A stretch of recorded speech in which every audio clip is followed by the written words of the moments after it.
Hi, I'm Whelan Barzey from the British Blacklist, and today I'm joined by the living legend, seldom seen but dearly missed on the big screen, Chris Tucker, who plays Howard White in the Amazon Studios drama Air.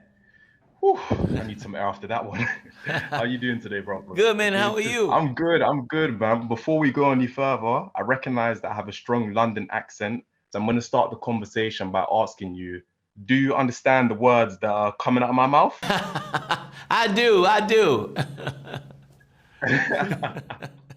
So I glad, understand so it glad. clearly, mate. Thank you, my guy. Whenever we see you on our screen, it's unmistakably you. The voice, the laugh, the wisecracks, the kicking with the wrong leg. But this time around, you had to play one of your friends, Howard White. Having Yes. watched you impersonate the likes of Michael Jackson, Eddie Murphy over the years, I know that embodying someone's spirit isn't out of your wheelhouse. But how did you go about preparing for this role and crafting it to bring out the best in you, but also to present Howard in the best light?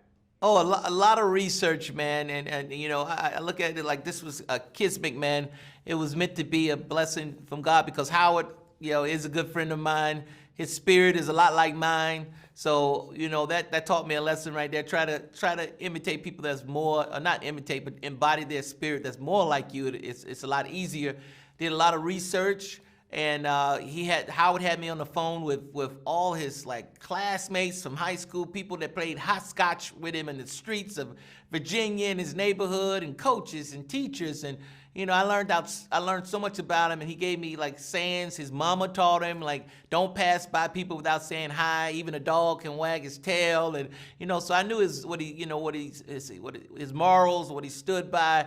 And everybody I talked to up until Charles Barkley, who he mentored, and said that he's a positive guy. He's like Confucius. He's always looking at the world in a positive way. So I wanted to put that across in this character, embody his spirit, and put that into the character for sure. His dialect, and everything. So.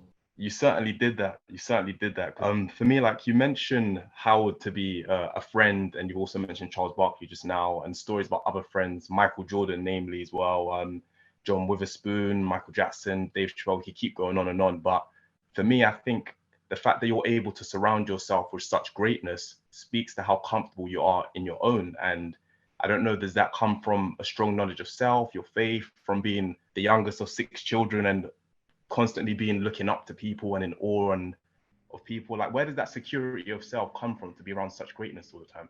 I think it's God, and my faith, because you have to humble yourself to be accessible to others, and to be friendly, and be willing to introduce yourself and spend time and stuff like that. So it takes a lot to do it. Once you start doing it, it's nothing like you're giving of yourself and friendship, and so it's a lot of fun. Once you start, you don't want to stop. You want to keep those good friendships going. On the top of keeping things going, the Air Jordan brand is like a phenomenal example of something that has tremendous staying power. But when you think about it, kind of makes sense. Michael Jordan playing 82 games a year, 15 seasons. We're seeing him every single month, if not every single weeknight.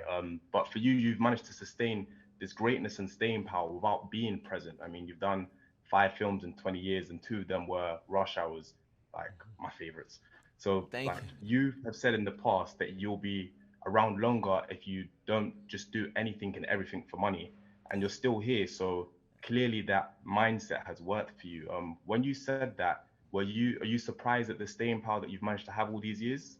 You know what? I would, yes and no, because I was like, I knew I was always been working, doing my stand up, or doing, or producing stuff, developing stuff, and always doing something, contained to the entertainment business. So, but yeah, I think if you grow as a person, your art will get better. Because I started out young, and success came fast, and I wanted to get out there and live a little bit so I can get better, look for better material, and do better projects, and develop, and maybe possibly direct, and definitely produce, continue to produce and stuff. So yeah, man, I think it's you got to do that. For me, it was good for me for sure. Thank you. And then I guess it's fitting to end this conversation with a line from the film where Matt Damon's character Sonny says to yours, "Thank you for everything." I couldn't afford to get out to see you at your shows in Las Vegas because, boy, this interviewing gig does not play like Hollywood. Oh man, you got to come out for sure. but but whilst I'm here, all jokes aside, thank you for being such a source of joy and a ray of light on behalf of everyone, namely myself, who learned to laugh from watching your work. And I pray that God continues to bless you and not only highlights the amazing things that you've done in the past, but I pray that the best years of your career, professionally, personally, spiritually, are still ahead of you, brother. Oh, thank you so much, man. That means a lot to me. Thank you.